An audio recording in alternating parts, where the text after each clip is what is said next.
नमस्कार, मैं हूं आपके साथ पुनीता सिंह और आप देख रहे हैं विकासशील हरियाणा, जिसके जरिए हम हर दिन आपको बताते हैं हरियाणा सरकार की उन तमाम योजनाएं और नीतियों के बारे में जो आम जन के लिए शुरू की गई है। आज हम आपको बताएंगे प्रदेश में हो रहे विकास कार्यों के बारे में, जिसकी चर्चा दूसरे प्रदेशों में भी हो रही है। साथ ही बताएंगे संत महापुरुष सम्मान एवं विचार प्रसार योजना और अंतर्राष्ट्रीय गीता महोत्सव के बारे में। तो आइए करते हैं कार्यक्रम की शुरुआत।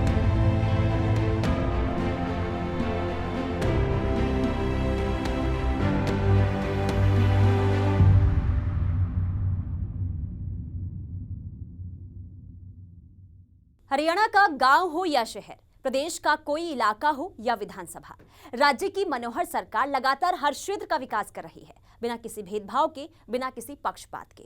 सूबे के मुखिया मनोहर लाल अलग अलग जिलों में जाकर करोड़ों की सौगात दे रहे हैं।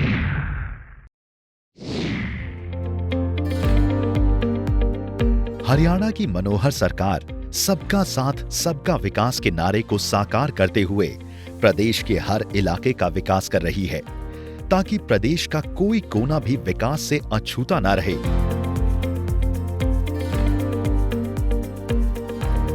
खुद सूबे के मुखिया प्रदेश के अलग अलग जिलों में जाकर करोड़ों की सौगात दे रहे हैं। विकास को लेकर मुख्यमंत्री मनोहर लाल अपना खजाना खुलकर लुटा रहे हैं, ताकि आम जन को प्रदेश में वो सभी सुविधाएं मिल सकें जिसका वो हकदार है। इसी कड़ी में मुख्यमंत्री मनोहर लाल ने बल्लभगढ़ पहुंचकर करोड़ों रुपए की लागत से तैयार हुई 3 परियोजनाओं का शुभारंभ किया और बल्लभगढ़ की जनता को समर्पित किया। मुख्यमंत्री की ओर से जनता को समर्पित की गई 3 परियोजनाओं में बल्लभगढ़ के उपमंडल स्तरीय लघु सचिवालय, सुषमा स्वराज राजकीय कन्या महाविद्यालय और 300 साल पुराने ऐतिहासिक स्मारक रानी की छतरी का जीर्णोद्धार और सौंदर्यीकरण की परियोजनाएं शामिल रहीं। मुख्यमंत्री ने इन परियोजनाओं का विस्तार से जिक्र किया और प्रदेश में हो रहे विकास कार्यों पर प्रकाश डाला। बल्लभगढ़ क्षेत्र के लिए एक अच्छा दिन, एक स्मरणीय दिन, यहाँ 3 परियोजनाएं 22 करोड़ रुपए की इनके उद्घाटन करके जनता को समर्पित किए जा रहे हैं। और उसमें पहला जो ये स्थान जहां हम बैठे हैं, लघु सचिवालय, और ये भी एसडीएम स्तर के क्षेत्र का लघु सचिवालय। जब मैं अंदर देख करके आया और तो बहुत प्रसन्नता हुई, अच्छा लगा, जैसे वास्तव में डीसी के सचिवालय के बराबर ये हो गया हो। मैंने उस समय कह दिया था और मेरे कहने की देर थी और पीछे पीछे से कहा कि नहीं, ऐसे सब डिवीजन तो हमारे और भी है, सब जगह ऐसे ही कार्यालय होने चाहिए। अब एक बनवाओ तो फिर साथ में सारे ही लग जाते हैं, हमारे सब डिवीजन का कार्यालय ऐसा होना चाहिए। अच्छी बात है, आगे बढ़ते को देख करके अगर मन में कंपटीशन हो कि हमको आगे बढ़ना है, तो इससे बढ़िया चीज हो नहीं सकती। साथ ही फिर लड़कियों की शिक्षा के लिए जो एक योजना 2 साल पहले बनी थी और जिस कॉलेज का शिलान्यास हुआ था, आज उस कॉलेज का, छात्राओं के कॉलेज का उद्घाटन किया गया है। और उसमें हमारे लिए सबसे बड़ी प्रसन्नता की बात यह है कि उसका नाम हमारी नेत्री, हरियाणा की बेटी बहन सुषमा स्वराज जी के नाम से उसका नाम रखा गया। ये बहुत बड़ी बात है। अभी आज ही मैं अधिकारियों से बात कर रहा था, हमारा महिला बाल विकास विभाग है, तुमने कहा कि आपने महिला दिवस पर पिछले साल एक पुरस्कार की घोषणा कराई थी, तो याद आ गया उनको भी कि हाँ, बहन सुषमा स्वराज जी के नाम से कोई भी महिलाओं में अच्छा काम करने वाली, सामाजिक काम करने वाली हरियाणा की कोई बेटी, उसको इस बार महिला दिवस पर 10 मार्च को 5 लाख रुपए का पुरस्कार दिया जाएगा। ये उनके नाम से एक पुरस्कार दिया हुआ है, उसका चयन कर रहे हैं, कमेटी है, कुछ लोगों ने अप्लाई किया है। अप्लाई करने के बाद उस कंपटीशन में से जो नंबर 1 पर आएगी उनको ये पुरस्कार भी दिया जाएगा। और फिर तीसरा जो प्रोजेक्ट है, जो यहां भी, जिसका हम लोग जो आज उद्घाटन किया गया है वो है रानी की छतरी, उसका जीर्णोद्धार हुआ है। ऐतिहासिक छतरी है, ये नगर भी बड़ा ऐतिहासिक है। राजा नाहर सिंह जी की रानी, उनकी याद में, उनकी स्मृति में ये रानी की छतरी बनी हुई है, लेकिन उसकी व्यवस्था अच्छी नहीं थी। उसके लिए भी पुनरुद्धार करके लगभग 2.25 करोड़ रुपए लगा करके उस ऐतिहासिक स्थान का महत्व ये बना रहे, हमारी सबकी यादगार बनी रहे, ये भावनाओं का विषय है। राजा नाहर सिंह जी का नाम बल्लभगढ़ के साथ बहुत ही एक अगूढ़ रिश्ता है। गूढ़ रिश्ते से हम हमेशा उनको याद करते हैं, तो इस नाते से वो याद हमारी बनी रहे, इस नाते से विकास के काम किए गए। पिछले 8 सालों से हरियाणा ने विकास की नई रफ्तार पकड़ी है। दूसरे राज्य भी हरियाणा के विकास को देखते हुए हैरान हैं, लेकिन ये सब संभव हो पा रहा है मुख्यमंत्री मनोहर लाल की अच्छी और जनहित में चलाई जा रही नीतियों और योजनाओं से। प्रदेश में मनोहर सरकार ने बिना भेदभाव के हर विधानसभा में विकास कराया। विकास का काम तो पूरे हरियाणा में हम कराते हैं और लगातार 8.5 वर्ष से काम कर रहे हैं। जब भी 2014 में हमने सत्ता संभाली थी, उस समय एक बात कही थी कि सरकार का जो विकास के नाम से जो काम होता है हमको करना है, बस एक ही बात ध्यान रखनी है कि हर विधानसभा क्षेत्र में हम पूरा विकास करेंगे, किसी के साथ भेदभाव नहीं करेंगे। ये ठीक है, जहां मैं जाता हूं वहां के विधायक, वहां के मंत्री वो ये कहते हैं कि हरियाणा सरकार ने सबसे ज्यादा विकास मेरे यहां कराया है, लेकिन यही लोग जब दूसरी विधानसभा में जाकर बैठते हैं तो वहां भी यही सुनने को मिलता है कि सबसे ज्यादा मेरे यहां कराया है। तो होड़ लगी हुई है और हमने भी कहा है इस होड़ में पीछे मत रहना, विकास के कामों में आगे बढ़ना। और फिर इस जिले में तो विकास अपने आप फरफर आगे चलता, जहां 2 अधिकारी विकास और उन विकास दोनों के बाद विक्रम भी ऐसा बन जाए।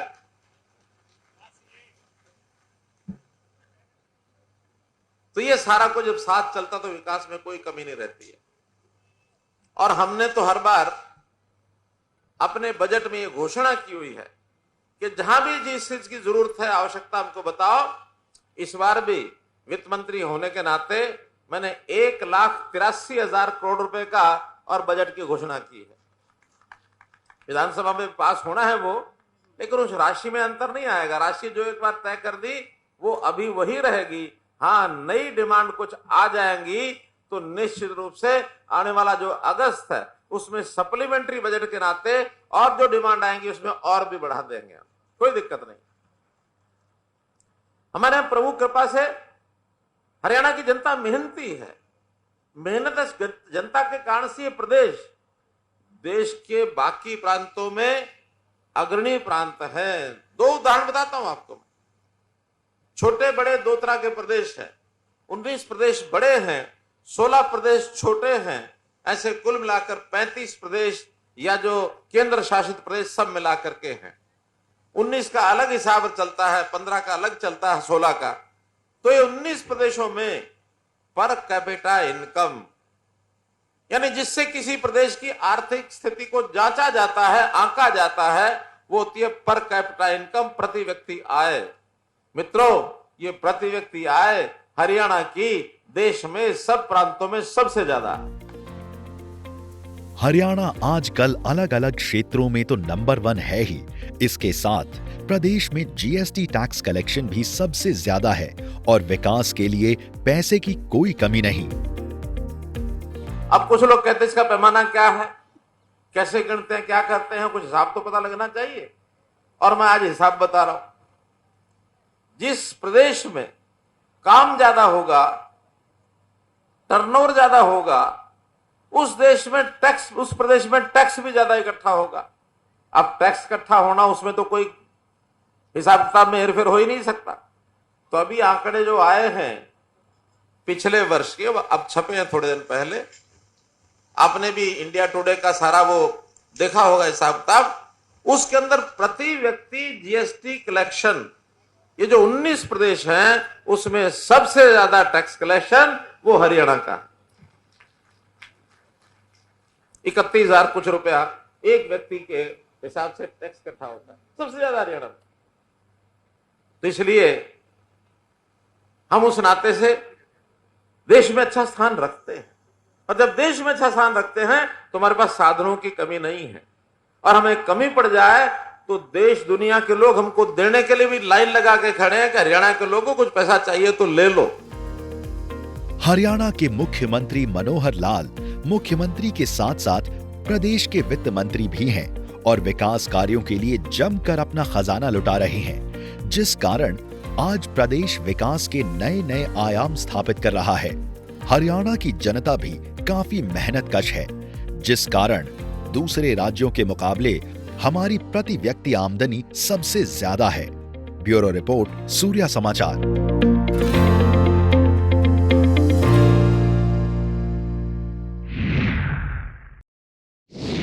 समाज और भावी पीढ़ी को महापुरुषों की जीवनी और उनकी शिक्षाओं से अवगत करवाने के लिए मनोहर सरकार लगातार प्रयासरत है।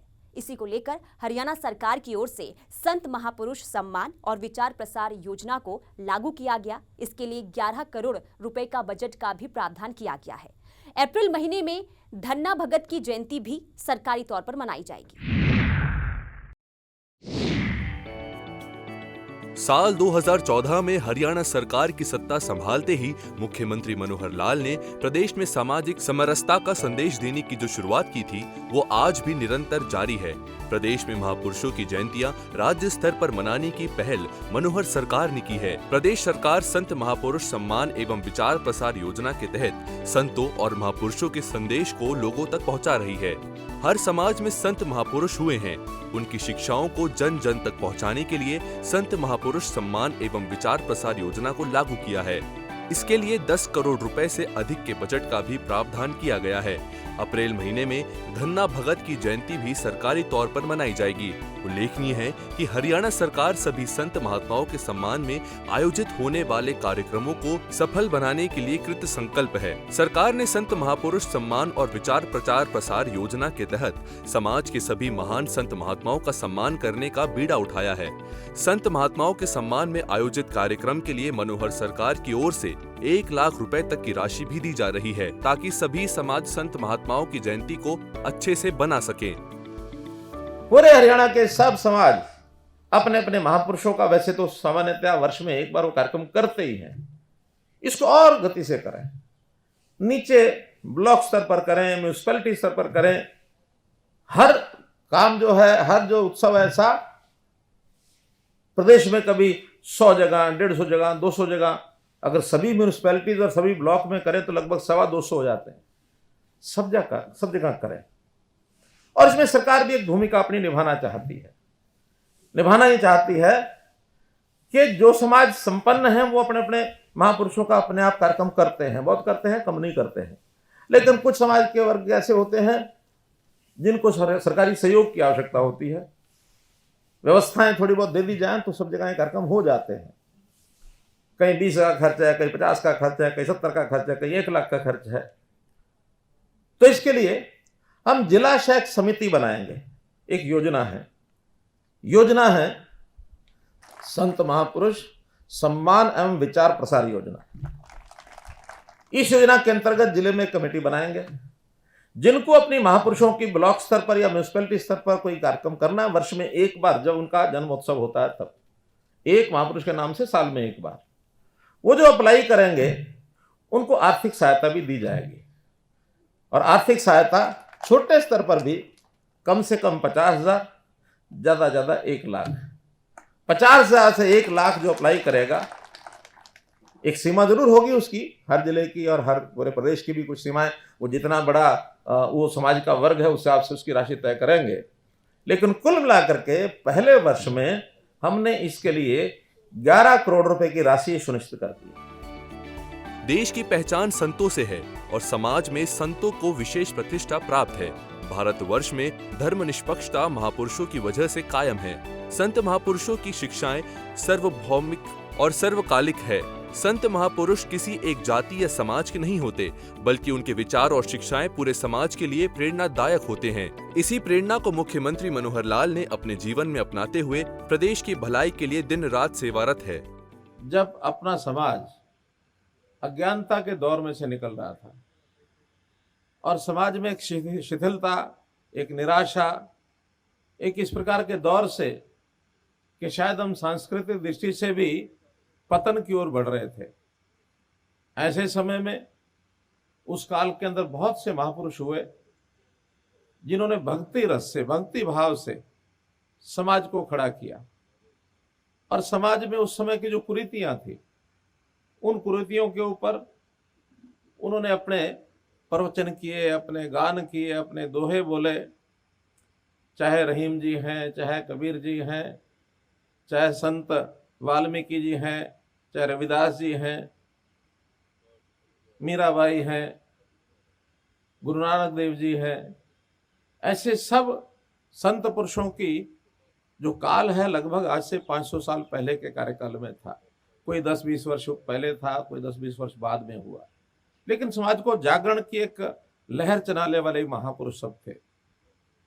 और संत कबीर जी की विशेषता ये थी कि वो गलत को गलत कहने का साहस रखते थे। सामाजिक कुरीतियों में उस कुरीति को दूर करने के लिए हमेशा भेदभाव दूर करके हम समाज के लोग एक साथ मिलकर आगे चलें, इस प्रकार के उनके संदेश होते थे। और ऐसे संदेश देने वाले महापुरुष, उन्होंने हमेशा अपना मार्गदर्शन किया। उनके एक दोहे के बारे में जैसे हम जानते हैं कि जाति पाति के जो घोर विरोधी थे और वो कहते थे, जात पात पूछे नहीं कोई, हरि को भजे सो हरि का होय।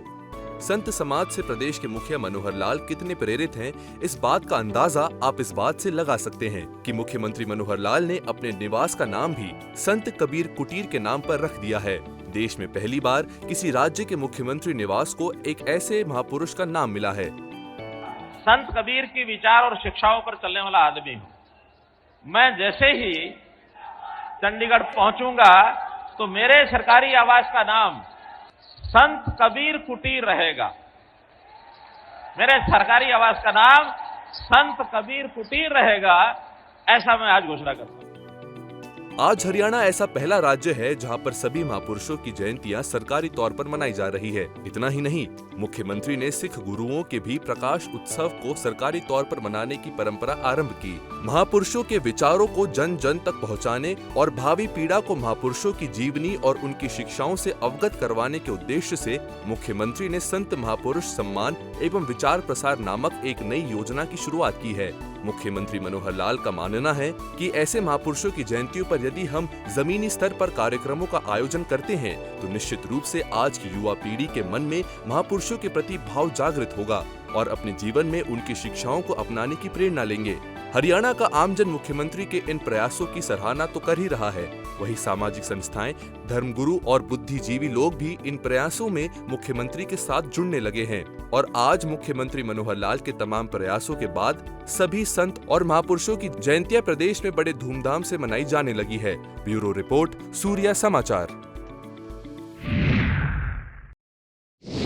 संत महापुरुषों के साथ साथ गीता का भी मनोहर सरकार खूब प्रचार प्रसार कर रही है। गीता को अंतर्राष्ट्रीय पहचान देने के लिए सरकार दिन रात प्रयासरत है ताकि पूरे विश्व में गीता की गूंज सुनाई दे। इसी को लेकर मनोहर सरकार की ओर से हर साल अंतर्राष्ट्रीय गीता महोत्सव का आयोजन किया जाता है और अब विदेशों में भी गीता महोत्सव का आयोजन होने लगा है। 28 अप्रैल से 30 अप्रैल तक ऑस्ट्रेलिया में भी गीता महोत्सव चलेगा। मनोहर सरकार संत महापुरुषों के प्रचार प्रसार के साथ गीता को भी अंतर्राष्ट्रीय पहचान के लिए जी तोड़ मेहनत कर रही है ताकि पवित्र ग्रंथ गीता के संदेश पूरे विश्व में गुंजायमान हो। इसी उद्देश्य से जब से प्रदेश में मुख्यमंत्री मनोहर लाल ने सत्ता संभाली तो एक निर्णय लिया कि अब गीता का संदेश देश प्रदेश के साथ साथ पूरे विश्व में सुनाई देगा। इसी को लेकर मनोहर सरकार ने साल 2016 में गीता जयंती के त्योहार को अंतर्राष्ट्रीय गीता महोत्सव के रूप में मनाने का फैसला लिया था। साल दर साल गीता स्थली कुरुक्षेत्र की पावन धरा पर प्रदेश सरकार की तरफ से अंतर्राष्ट्रीय गीता महोत्सव को बड़ा स्वरूप दिया जाता रहा है। इसी कारण आज गीता महोत्सव को अंतर्राष्ट्रीय पहचान मिल पाई है। मनोहर सरकार के प्रयासों के कारण ही आज विदेशों में भी गीता महोत्सव बड़ी धूमधाम से मनाया जाने लगा है। मॉरिशस, कनाडा, इंग्लैंड के बाद अब ऑस्ट्रेलिया में भी गीता महोत्सव मनाया जाएगा। ये चौथा मौका होगा जब किसी विदेशी धरती पर यह महोत्सव मनाया जाएगा। धर्मनगरी कुरुक्षेत्र को अंतर्राष्ट्रीय स्तर पर पहचान दिला चुके अंतर्राष्ट्रीय गीता महोत्सव को विदेश में मनाए जाने की परंपरा के अनुसार इस बार का भव्य आयोजन ऑस्ट्रेलिया में किया जाएगा। ऑस्ट्रेलिया में अंतर्राष्ट्रीय गीता महोत्सव 28 से 30 अप्रैल तक चलेगा। डिमांड शुरू हुई कि भारत में ही क्यों गीता जयंती के कार्यक्रम विदेशों में करने चाहिए। उसके बाद मॉरिशस, कनाडा, ऑस्ट्रेलिया का कार्यक्रम तो अगले ही महीने होने जा रहा है, यूके, और अब कई स्थानों पर गीता के प्रति एक आकर्षण बढ़ा है। इसके लिए लोग जानने के इच्छुक हैं ये क्या है। मैं गीता पर नहीं बात करूंगा, मैं तो इतना ही कर रहा हूं कि जो हमारी आध्यात्मिकता है, हमारा ज्ञान है, हमारा दुनिया को दिखाया हुआ एक मार्ग है। कुछ लोग कहते हैं कि पास्ट को केवल सम्मान करो, अगर आगे बढ़ना तो भविष्य की बात करो, पीछे की बात मत करो।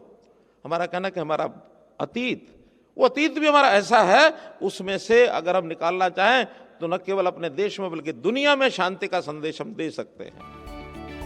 महोत्सव की खास बात ये रहेगी कि ऑस्ट्रेलिया में बसे एक एक भारतीय को इसके लिए आमंत्रित किया जाएगा, ताकि कुरुक्षेत्र की पावन धरा पर भगवान श्री कृष्ण की ओर से दिए गए गीता के संदेश को ऑस्ट्रेलिया के जन जन तक पहुंचाया जा सके।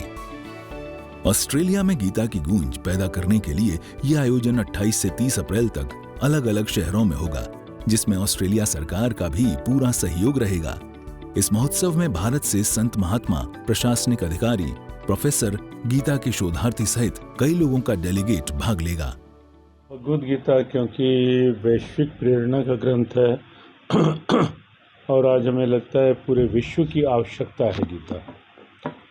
कुरुक्षेत्र में गीता महोत्सव और कुरुक्षेत्र का ये गीता गौरव जो है वो पूरे राष्ट्र और फिर पूरे विश्व तक पहुँचे, उसके निमित्त से जो कुरुक्षेत्र विकास बोर्ड के भाव के साथ जियो गीता के मार्गदर्शन में जो अंतर्राष्ट्रीय गीता महोत्सव प्रारंभ हुए मॉरिशस में, इंग्लैंड में, कनाडा में, और अब अप्रैल के अंतिम सप्ताह में 28, 29, 30 अप्रैल को 3 दिन ऑस्ट्रेलिया में अंतर्राष्ट्रीय गीता महोत्सव होने जा रहा है।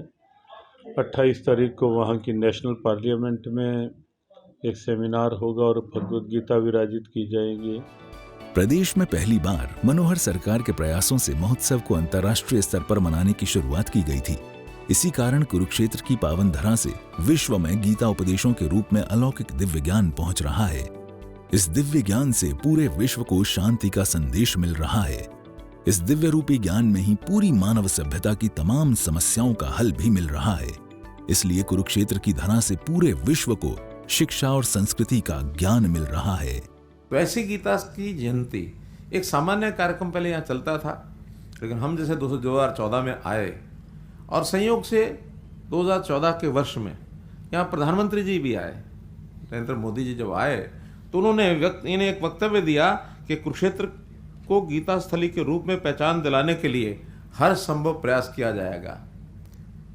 तभी एक प्रेरणा मिली कि हम क्यों नहीं इस कार्यक्रम को और बड़ा करें, न केवल हरियाणा तक सीमित हो, न केवल अपने देश तक सीमित हो, बल्कि अंतर्राष्ट्रीय स्तर पर भी हमारी इस गीता का सार, क्योंकि किसी एक समाज के साथ बंधा हुआ नहीं है, किसी एक धर्म के साथ, किसी एक पूजा पद्धति के साथ, किसी एक ऐसे वर्ग के साथ ये गीता का सार बंधा हुआ नहीं है, मानवता के लिए है।